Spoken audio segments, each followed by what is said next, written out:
Louvado seja o nome do Senhor Jesus. São 22 horas e nós já estamos aqui com mais uma live para agradecer a Deus. Ao final de semana, chegamos na sexta-feira e é motivo de agradecer a Deus por tudo. Nós só temos que agradecer a Deus porque Ele tem nos concedido saúde, tem nos concedido graça, vida, para que podemos estar mais uma vez. Agradeço a Deus pela sua vida nessa noite, agradeço a Deus pela sua participação, agradeço a Deus pela sua família, agradeço a Deus por você. E é uma alegria muito grande tê-los conosco. Daí a minha irmã Cida, Deus abençoe a irmã Mônica, Deus abençoe grandemente a cada um dos amados irmãos, amigos, queridos. Sejam muito bem-vindos nessa noite, porquanto há uma palavra de esperança, há uma mensagem de esperança para a sua vida. Essa noite, o Senhor tem concedido uma mensagem, colocou no nosso coração, e que assim possamos compartilhar juntos, no nome de Jesus. Nós iremos orar. Eu te convido para orarmos juntos. Que você possa apresentar a Deus as suas dificuldades, as suas limitações. Que você possa apresentar a Deus nessa noite os seus ensejos, os seus desejos. Que você possa apresentar a Deus o seu coração, a sua vida. No nome de Jesus. Hoje nós estaremos falando por temas pais que morreram para os filhos e filhos que morreram para seus pais. Que Deus venha nos conceder graça para que você possa entender uma mensagem da palavra de Deus para o seu coração. Nós iremos orar nessa noite. E eu te convido para orarmos juntos. Pai, em nome de Jesus, abençoa a vida de cada um dos teus nessa noite. Abençoa seus familiares, abençoa seus esposas, filhos. Abençoa a família, Senhor. Que o Senhor Deus venha visitar, venha conceder a tua paz, venha restabelecer saúde, Senhor, dentro do lar. Venha restabelecer a comunhão, a alegria. Mais uma vez, Senhor, nós lhe pedimos nessa noite. Tira, Senhor, todo e qualquer sentimento de brigas, contendas, discussões. Que o Senhor venha visitar cada coração nessa noite. Tira, Senhor, do nosso coração toda a raiz de amargura, tudo que não te agrada, Senhor. Queremos agradar o teu coração. Que o Senhor possa visitar nessa noite aquele que encontra-se enfermo, doente, que haja saúde nessa noite. Haja saúde sobre a sua vida, haja saúde sobre o seu corpo. Aquele que encontra-se, Senhor, sobre um medicamento, encontra-se com uma depressão, que haja, Senhor, o teu milagre, no nome de Jesus. Que cada um possa reviver diante da tua presença, Senhor.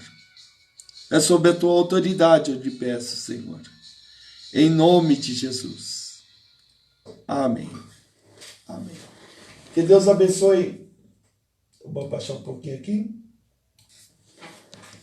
Deus abençoe grandemente a sua vida. Abençoe grandemente a sua família no nome de Jesus. Nós iremos louvar o Senhor com um corinho que o Senhor, Ele é digno de majestade. Ele é digno de toda honra e de todo louvor.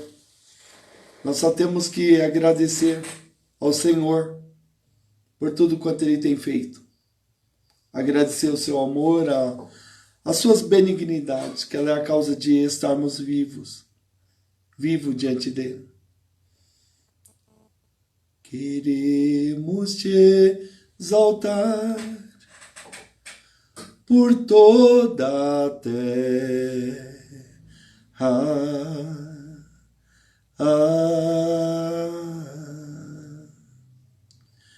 Grande é o Senhor em que nós temos a vitória, que nos ajuda contra o inimigo. Por isso diante dele nos prostramos.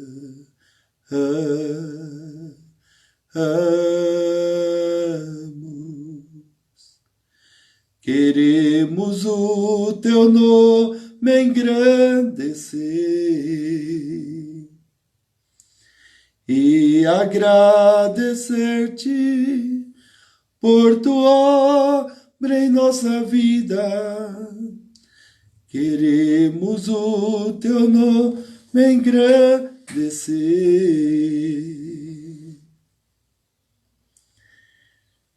Só para te adorar, Senhor, e te louvar. Senhor, eu quero te agradecer nessa noite. O meu coração, ele tem a tua dependência, Senhor. E nós dependemos de ti, Senhor, para poder transmitir essa mensagem, Senhor. E eu louvo o teu nome pela tua grandeza e pela tua majestade, Senhor, nessa noite. E te convido, Senhor, faz parte dessa mensagem. Parte, Senhor, sobre cada vida, sobre cada família, Senhor. Em nome de Jesus. Amém. Gostaria de compartilhar com você nessa noite no Evangelho, segundo escreveu Lucas, capítulo 7. Eu te convido. E o versículo 11. Lucas, capítulo 7 e o versículo 11. Vem o Evangelho de Mateus, depois vem o Evangelho de Marcos, Lucas, é o terceiro Evangelho. Lucas capítulo 7, versículo 11 diz assim: E aconteceu, pouco depois, ir ele à cidade chamada Naim, e com ele iam muitos dos seus discípulos, e uma grande multidão. E quando chegou perto da porta da cidade, eis que levavam um defunto, filho único de sua mãe, que era viúva, e com ela ia uma grande multidão da cidade. E vendo-o, o Senhor, moveu-se de íntima compaixão por ela e disse-lhe: Não chores. E chegando-se, tocou o esquife, e os que o levavam pararam. E disse: Jovem, eu te digo, levanta-te. E o defunto assentou-se e começou a falar, e entregou-o à sua mãe. E de todos se apoderou o temor, e glorificavam a Deus, dizendo: Um grande profeta se levantou entre nós, e Deus visitou o seu povo. E correu dele essa fama por toda a Judéia e por toda a terra circunvizinha. Como que é bom. Jesus ele estava na cidade de Cafarnaum. Era uma cidade que a distância era aproximadamente de 52 quilômetros. Era muito longe aquele lugar. Ele estava na cidade dias anteriores, em Cafarnaum. E depois ele foi para essa cidade chamada Naim. Hoje nós iremos falar por tema pais que morreram para os filhos e os filhos que morreram para os pais. Iremos trazer essa mensagem em 2 sextas-feiras. Hoje nós iremos trazer a parte 1 e na sexta-feira que vem iremos falar sobre a parte 2 dessa mensagem. É uma mensagem bem comprida, então nós iremos falar em 2 partes dela. O capítulo 7 do Evangelho de Lucas, ele tem 50 versículos. E esses 50 versículos estão divididos entre 4 histórias. A primeira é a cura de um servo doente, mostrando o poder da fé. Era aquele centurião, um centurião com tanta fé que ele falou: Senhor, eu não sou digno que o Senhor entre debaixo do meu telhado. Mas basta apenas o Senhor falar uma palavra e o meu servo vai ser curado. A primeira história, ou o primeiro relato, fala sobre o poder da fé de um homem. Um homem que não era judeu, mas era um homem romano, a ponto de Jesus o elogiar, dizendo: nunca vi tanta fé em Israel como deste homem. A segunda história fala sobre João Batista, quando ele foi preso. E ele enviou 2 de seus discípulos para perguntar para Jesus se ele era realmente o Messias esperado ou que eles deveriam esperar algum outro. E Jesus, naquele momento, cura cegos, surdos, mudos, paralíticos. E mostram para cada um daqueles, nos quais foram enviados, para que eles dessem a resposta para João, daquilo que eles viram e daquilo que eles ouviram. Então, o segundo fala sobre as dúvidas em momentos de crise. Às vezes, quando estamos em uma determinada crise, começa a aparecer dúvidas no nosso coração, para questionar sobre os milagres, questionar sobre as promessas, questionar se realmente o Senhor ele vai operar ou não. E João Batista, quando ele estava preso, ele permitiu em um determinado momento da vida dele que a dúvida entrasse no coração dele. Não deixe que a dúvida entre no seu coração, mas que você possa ter a fé daquele romano no qual ele disse: Senhor, basta apenas uma palavra. A terceira história, nesse mesmo capítulo, fala de uma mulher na casa de um fariseu. Uma mulher no qual ela não tinha tantos recursos como aquele fariseu, ela era tão bem-vinda como aquele fariseu. Mas ela expressou o seu amor, expressou a sua gratidão na forma das suas lágrimas e no seu amor para com Jesus. E nessa terceira história, nós podemos observar o poder do perdão. Mas não iremos falar de nenhuma dessas três. Mas iremos falar sobre a quarta história, sobre a viúva na cidade de Naim. Quero lhe convidar para que você possa entrar comigo juntos nessa cidade e poder entender o milagre de Jesus na vida dessa mulher. Vem comigo nessa noite. Naim significa aconchego, tranquilidade, calma. Essas palavras dá para entender por inferência que essa cidade era uma cidade boa para morar. Era uma cidade aconchegante, uma cidade nos quais era muito procurada por pessoas. Não era uma cidade violenta. Não era uma cidade nos quais as pessoas sairiam dali. Não, era uma cidade que estava atraindo muitas pessoas para que pudesse morar nessa cidade. Era uma cidade de família. Uma cidade nos quais as pessoas conviviam ali em famílias.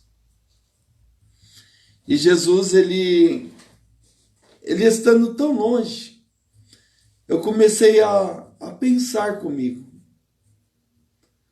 O que leva uma pessoa a caminhar 52 quilômetros para ir para um determinado lugar?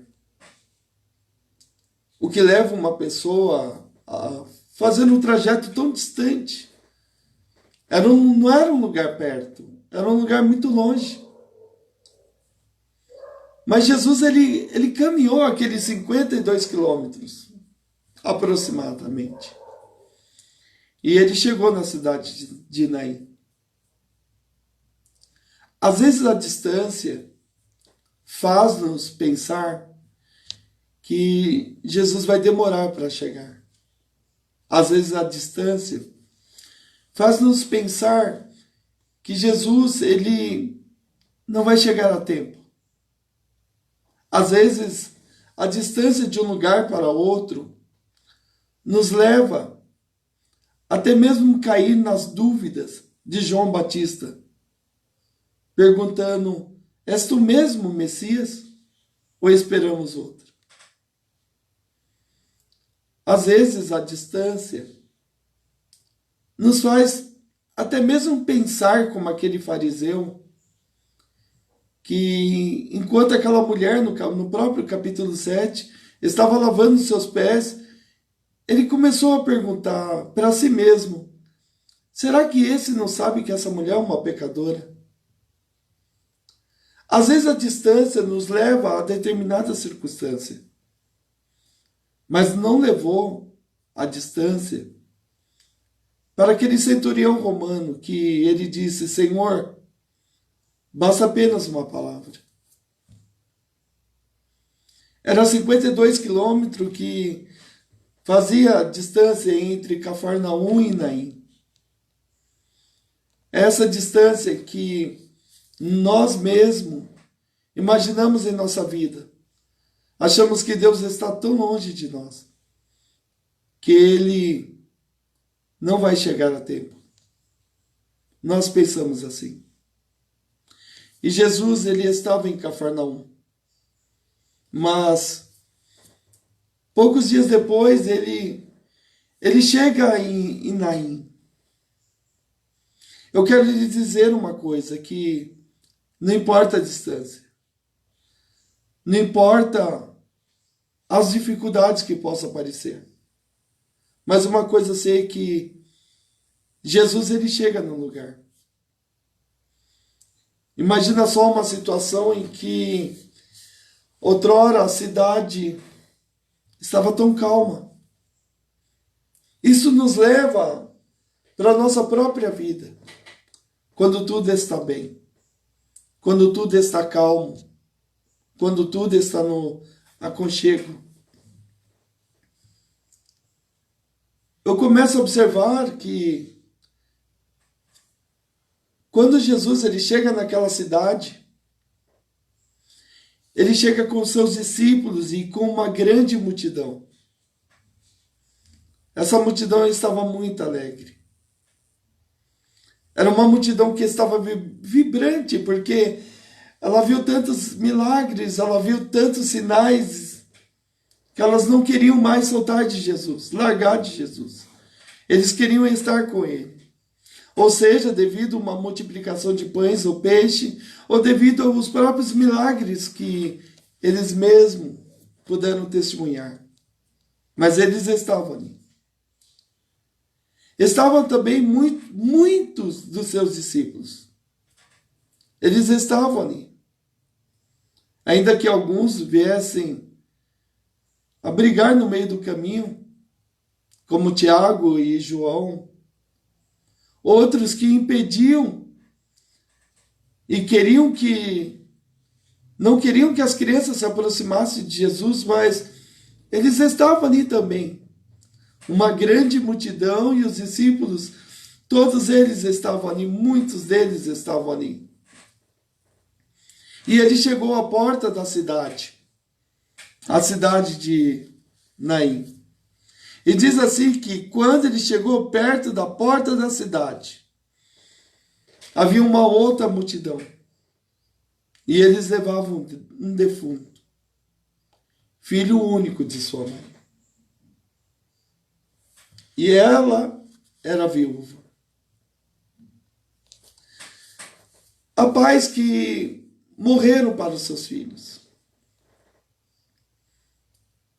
Aquele pai, ele morreu para o seu filho. Quantos pais que morreram em um determinado momento para os seus filhos? Não conseguem mais brincar com eles. Há pais que não sentem mais saudades. Há pais que não sentem mais alegria de conviver. Há pais que não sentem mais aquele momento de estar junto, porque morreram para os seus filhos. Há filhos que não têm nem mais lembrança dos seus próprios pais. Não têm saudades dele. Devido à violência, devido às palavras impróprias. Há muitos pais que morreram. Aquela mulher, ela era uma mulher viúva. Ela estava sozinha. Imagina só uma mulher, já era difícil. Agora imagina ela ser viúva. Ela estar viúva, precisando de um sustento. E a primeira perda dela foi a perda do marido. Uma das grandes perdas que está ocorrendo nos nossos dias é a perda familiar.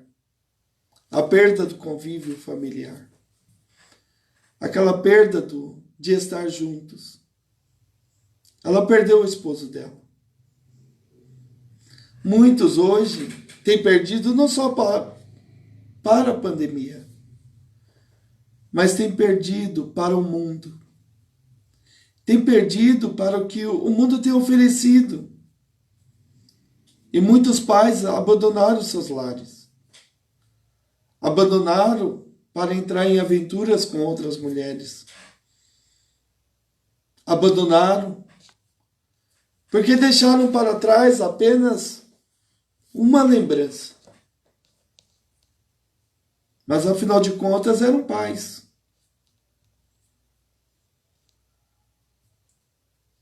Aquele pai, ele morreu. E aquela mulher, ela teve que viver muitos e muitos dias. E agora o filho dela, por volta de 17 a 18 anos, ele também morre. Quantas coisas que tem morrido.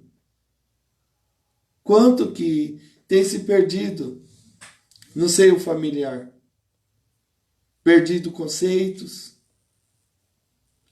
perdido ensinamentos, tem perdido tantas coisas de valores tem perdido dentro do próprio lar.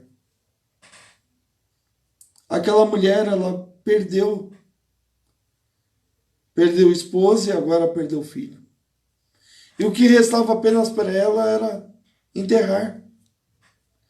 Quantos que só estão esperando o momento para enterrar? Enterrar aquilo que já está morto.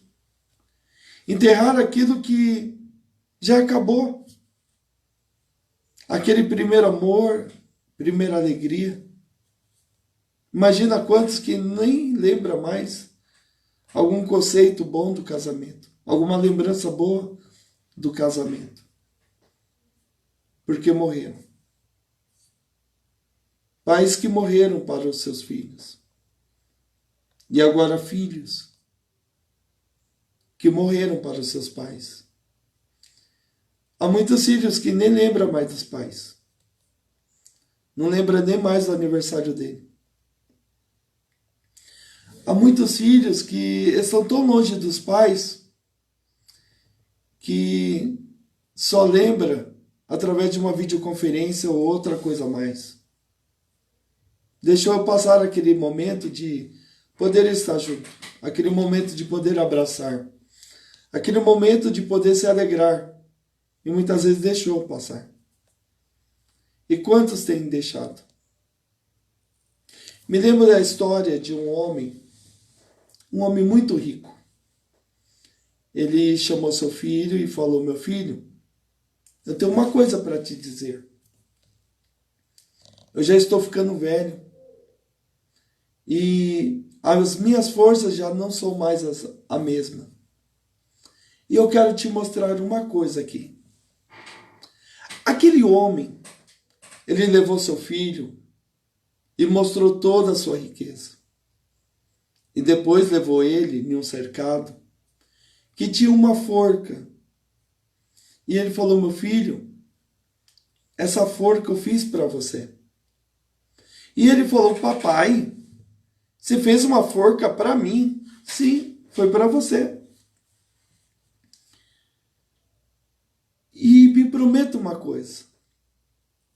Quando eu morrer, eu sei que você vai gastar tudo aqui. Você não vai ter cuidado de nada que eu fiz. E você vai se gastar também. Me prometa uma coisa, que quando eu morrer, você não esqueça de vir aqui se enforcar. Essa forca é para você. Aquele menino, ele ficou meio espantado. Era uma mensagem muito dura para ele. Mas o tempo passou. E conforme o pai havia falado, aquele menino, já crescido, ele começou a gastar. Gastar com mulheres, gastar com jogos. Ele começou a gastar com bebidas. E ele começou a gastar. Chegou um momento em que acabou tudo. E ele sentado, ele lembrou das palavras do pai dele, do velho pai. E ele disse: só me resta agora é me enforcar. Bem que o meu pai havia falado. Aquele jovem, a passos bem lento, ele chegou naquele lugar. Ele colocou a corda sobre o seu pescoço. E antes de pular, ele disse: ah, se eu tivesse mais uma oportunidade na minha vida. Se eu tivesse mais uma oportunidade, eu não iria cometer os mesmos erros. Se eu tivesse mais uma oportunidade, eu iria fazer tudo diferente. Aquele jovem, ele fechou seus olhos e ele pulou. Ele sentiu até o aperto das cordas no seu pescoço. Mas aquela madeira era uma madeira oca e ela se quebrou-se. Quando a madeira quebrou-se, dentro dela havia ouro, havia pratas e havia bastante joias. Mas tinha um negócio que chamava ali a atenção. Era um bilhete. Aquele jovem, ele pegou aquele bilhete e ele abriu e estava escrito: Meu filho, esta é a sua segunda oportunidade. De teu pai, que te ama muito. Aquele rapaz recebeu uma segunda oportunidade. Talvez muitos de nós não tenhamos essa segunda oportunidade de poder fazer coisas melhores. Mas uma coisa que me chama a atenção nessa cidade de Naim é que a mulher, ela primeiro perde a esposa e depois perde o filho. E ela estava indo na frente acompanhando o funeral. O filho estava sendo trazido atrás. Às vezes nós tomamos a responsabilidade de tudo. Queremos levar tudo na nossa vida. E muitas vezes se torna tanto peso. E muitas vezes chega um momento em que nós queremos conduzir até o morto, levar até o morto. Aquela mulher estava na frente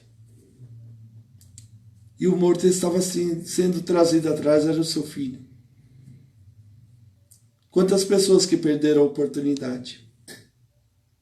Perderam a oportunidade de estar com seu filho, estar com a sua filha.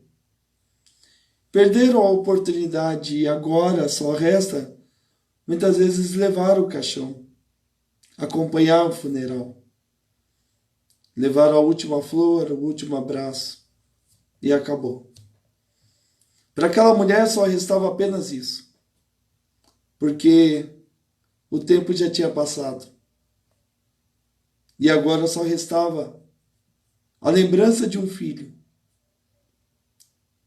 no qual ela amava muito. Talvez você não tenha lembranças boas. Talvez você não tenha boas lembranças de seus pais. Ou pais que não tenham boas lembranças de seus filhos. Mas uma coisa eu sei, que cada um de nós podemos fazer a história melhor. E aquela mulher, a viúva, ela não estava sozinha. Ela estava com uma grande multidão. Duas multidões diferentes. Uma multidão que estava fora, que estava alegre, sorrindo. E uma multidão que estava dentro, chorando. Eu não sei para qual das duas multidões que você está no meio. Da multidão que está chorando ou da multidão que está rindo. Mas uma coisa eu sei é que Jesus, ele chega na hora certa. E aquela multidão que estava ali com aquela mulher, era uma multidão que estava chorando muito. Mas a Bíblia diz, e vendo ao Senhor, Jesus olhou para ela. Ele não vai deixar de olhar para você. Ele não vai deixar de admirar você. Ele não vai deixar de cuidar de você. Ele não vai deixar de perdoar você. Talvez você não tenha a mesma fé daquele centurião que ele falou: Senhor, basta apenas uma palavra. Talvez você tenha dúvida de João Batista, perguntando se é realmente o Messias. Ou talvez você tenha a mesma fé daquela mulher que, apesar de ela não ter água, apesar de ela não ter tantas coisas, mas ela continuava amando Jesus. Ela não tinha água, mas ela lavava os pés de Jesus com as suas lágrimas. E usou seu cabelo como uma toalha. Mas uma coisa eu sei, que Jesus olhou para ela. Ele continua olhando para você. Ele continua te vendo. Ele viu aquela mulher. Ele viu o momento dela. Ele viu o desespero daquela mulher. Ele viu o sentimento dela. Às vezes, por mais que queremos explicar os nossos próprios sentimentos para outras pessoas, elas não irão compreender. Mas Jesus, ele compreende todos os nossos pensamentos e os nossos sentimentos. E vendo-a, imagina só, o quanto ele amava aquela mulher. Caminhou 52 quilômetros e ele chegou naquele lugar. Não importa a distância, ele vai sempre chegar na hora certa. Ele vai sempre chegar no momento certo na sua vida. Ele não vai falhar. Uma coisa que me chama a atenção, e é uma atenção muito peculiar, que a Bíblia diz: e moveu-se de íntima compaixão por ela. Imagina mover de íntima compaixão. É um amor muito grande. É uma das maiores expressões de amor. Ele moveu-se de íntima compaixão.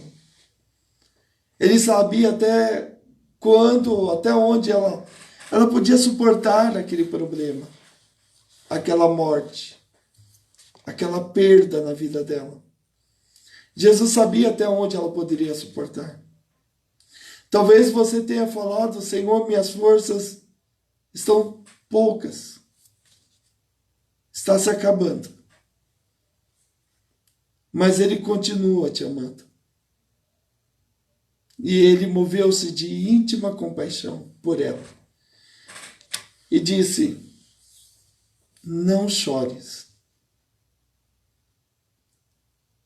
Não chores. Não chores.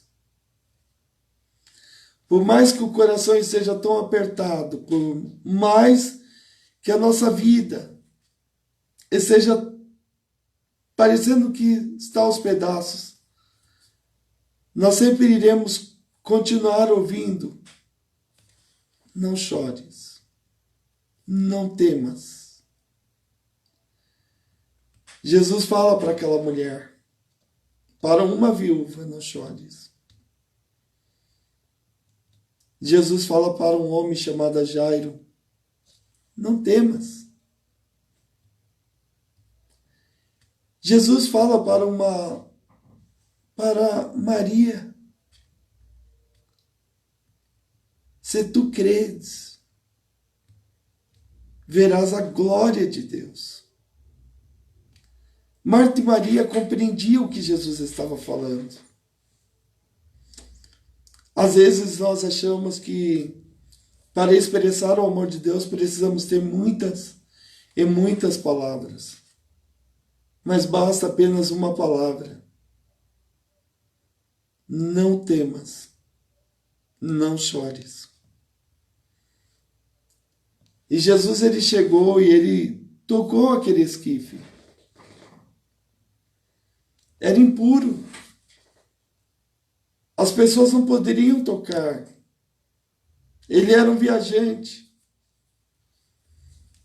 Mas ele quebrou todos os protocolos. E ele tocou naquele esquife. Às vezes os nossos problemas, eles estão em volta de caixas e embalagens.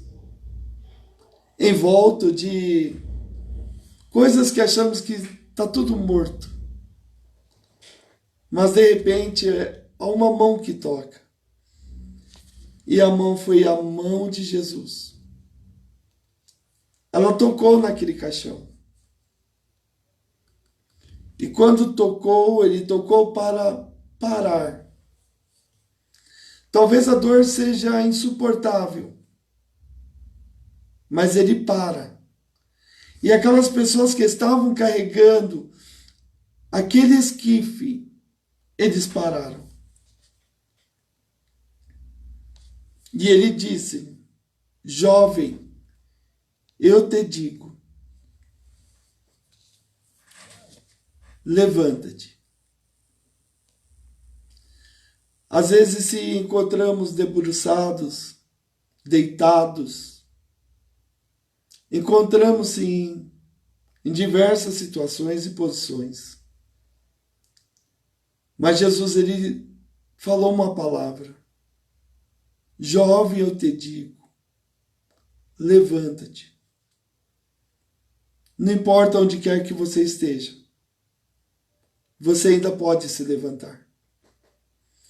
Não importa se a condição do seu filho ou filha, ainda pode se levantar. Para o mundo está morto. Para o mundo não vai viver. Mas existe uma mão que toca. É a mão de Jesus. Tocou naquele esquife. E o defunto assentou-se e começou a falar. Eu quero lhe dizer uma coisa. Que aquilo que para nós achamos que está morto, vai começar a se movimentar, vai se levantar e vai falar. Vai testemunhar as grandezas de Deus. Vai testemunhar as maravilhas de Deus. Vai testemunhar o que Deus ele tem feito.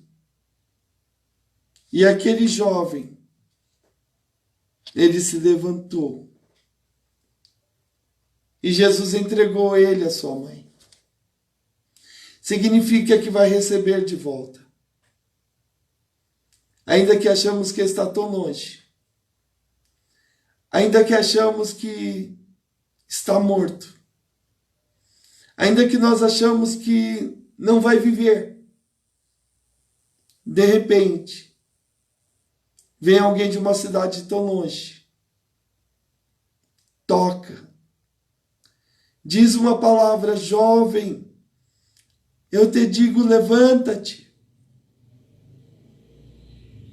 E entrega nas suas mãos.